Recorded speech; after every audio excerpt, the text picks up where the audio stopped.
নমস্কার বন্ধুরা, রকমারি ভিলেজ ফুডের প্রিয় দর্শক বন্ধুদের আবারও একবার স্বাগত। আজ আমি আপনাদের সঙ্গে শেয়ার করব ডুমুরের একটা দুর্দান্ত রেসিপি বন্ধুরা। তো মাংসের স্বাদে ডুমুরের কালিয়া আজকে আমি তৈরি করব, সেটা আশা করছি ভালো হবে। আর আপনারা প্রথম থেকে শেষ অবধি আমার সঙ্গে থেকে ভিডিওটা দেখতে থাকুন বন্ধুরা। এই দেখুন, আমি এখানে ডুমুর নিয়েছি। এখন ডুমুরগুলোকে আর কীভাবে এত সহজ পদ্ধতিতে ডুমুর কাটা যায় সেটাও আমি আজকে আপনাদেরকে দেখাবো। ডুমুরগুলোকে আমি দু টুকরো করে কেটে নেব, কেটে জলের মধ্যে ভিজিয়ে দেব। জলের মধ্যে ভিজিয়ে দেওয়ার কারণ দানাগুলো একদম আলগা হয়ে যাবে। এই যে নিলাম, একটা কাঁটা চামচের পিছন দিয়ে এইভাবে আমি ঘুরিয়ে ঘুরিয়ে পরিষ্কার করব। কয়েক সেকেন্ড মাত্র সময় লাগবে বন্ধুরা। এই দেখুন, একদম পরিষ্কার হয়ে গেছে। আর এই মাংসে মানে পুরো মাংসটাই পাওয়া যাবে, শুধু দানাগুলো একটু বাদ যাবে, আর পুরোটাই পাওয়া যাবে। তো প্রত্যেকটা আমি এই একইভাবে ছাড়িয়ে নিচ্ছি, আর খুব তাড়াতাড়ি এটা হয়ে যায়।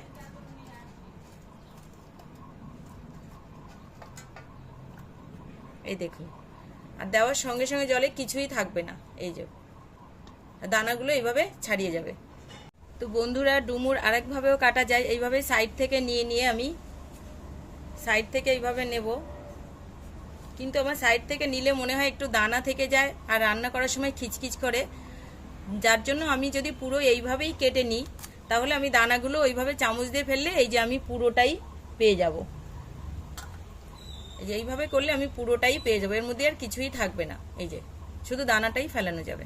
তো বন্ধুরা, সব ডুমুরগুলো এই দেখুন আমি কত সুন্দর করে দানা ফেলে নিয়েছি প্রত্যেকটা ডুমুরের, আর কিছুই কিন্তু বাদ যায়নি, সামান্য একটু দানাই বাদ গেছে। তো পুরো মাংসটাই আমি এখানে পেয়ে যাব। আর যখন এই যে মশলাটা দিয়ে রান্না করব কালিয়াটা, তখন এই গর্তগুলো কিন্তু পুরো মশলাটায় ভরা থাকবে। তো দেখুন কত সুন্দর হয়ে গেছে, পুরোটাই কিন্তু পাওয়া গেল। এখন আমি এটাকে সেদ্ধ করে নেব। আর এখানে নিয়েছি আমি টমেটো নিয়েছি, আদা নিয়েছি, একটু রসুন নিয়েছি, দুটো কাঁচা লঙ্কা নিয়েছি, এগুলো আমি একসঙ্গে পেস্ট করে নেব। আলুটা এখানে আমি ডুমো ডুমো করে কেটে নিয়েছি। তো চলুন বন্ধুরা রান্না করতে চলে যাই। বন্ধুরা, ডুমুরটা আমি কিন্তু প্রেসারেই সেদ্ধ করব। একটা সিটি দিয়ে আমি নামিয়ে নেব। আর এখানে দিয়ে দিচ্ছি একটু নুন, আর সামান্য একটু আমি হলুদ দিয়ে দেব। সামান্য একটু হলুদ আমি দিয়ে দিচ্ছি। তো এখন আমি একটা সিটি দিয়েই এখানে নামিয়ে নেব। নামিয়ে নিয়ে আমি ফিরে আসছি। তো আমি উনুনে কড়াই চাপিয়ে দিয়েছি, এখন আমি দিয়ে দিচ্ছি সর্ষের তেল। আমি এখানে রান্নাটা সর্ষের তেলেই করব। তেলটা আমার গরম হয়ে গেছে। এখন আমি এই যে আলুগুলো কেটে নিয়েছিলাম টুকরো টুকরো করে, আলুগুলো আমি সেদ্ধ করিনি, এটা আমি তেলেই ভেজে নেব।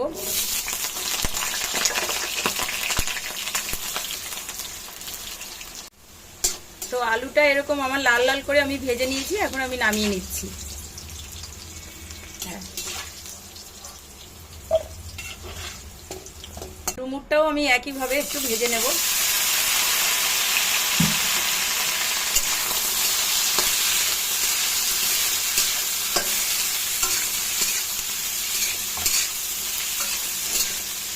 যেহেতু আমি সেদ্ধ করার সময় এখানে নুন আর হলুদ একটু করে দিয়েছিলাম, তাই এখন আর আমি নুন আর হলুদ কিছুই দেব না।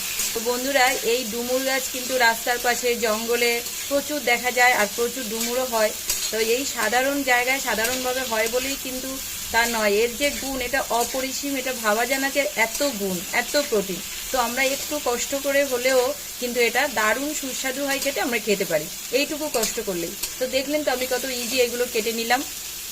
তো ডুমুরটা আমার অনেকটাই ভাজা ভাজা হয়ে গেছে, এখন আমি নামিয়ে নেব। খুব বেশি ভাজবো না। ফোড়নে এখানে দিয়ে দিচ্ছি একটা তেজপাতা, একটা লঙ্কা, আর একটুখানি দারচিনি আছে, এটাই আমি দিয়ে দিচ্ছি। ফোড়নটা আমার হয়ে গেছে। এবার আমি দিয়ে দিচ্ছি এখানে পেঁয়াজ, আমি গ্রেট করে রেখেছি, সেটাই দিয়ে দিচ্ছি। 500 ডুমুরের জন্য এখানে আমি দুটো বড় সাইজের পেঁয়াজ নিয়েছি। তো আমি যে মশলাটা পেস্ট করে রেখেছিলাম সেটাই আমি দিয়ে দিলাম। এখানে আদা, রসুন, দুটো শুকনো লঙ্কা, কাঁচা লঙ্কা, এইসব দিয়ে টমেটো একসঙ্গে পেস্ট করে রেখেছিলাম, সেটাই দিয়ে দিচ্ছি। মশলাটা ভালো করে কষিয়ে নেব। দিয়ে দিচ্ছি এখানে আমি 1 চামচ জিরা বাটা, দিয়ে দিচ্ছি এখানে পরিমাণ মতো হলুদ গুঁড়ো। যেহেতু আগে আমি সেদ্ধ করার সময় নুন দিয়েছিলাম, তাই স্বাদ অনুসারে নুনটাও আমি দিয়ে দিচ্ছি। একটু কাশ্মীরি লাল লঙ্কার গুঁড়ো। তো মশলাটা থেকে তেল ছেড়ে দিয়েছে, এখন আমি দিয়ে দেবো এখানে ভেজে রাখা আলু আর ডুমুরটা, যে ভেজে রেখেছিলাম সেটাই দিয়ে দিচ্ছি।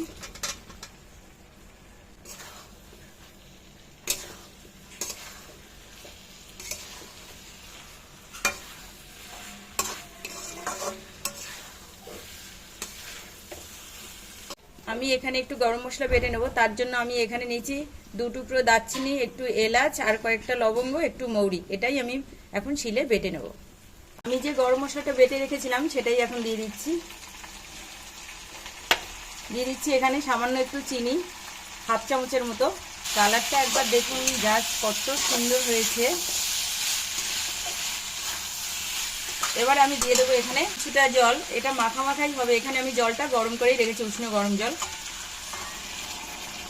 যেহেতু এটা সবই সেদ্ধ সেই জন্য একটু উষ্ণ গরম জলই দিলাম।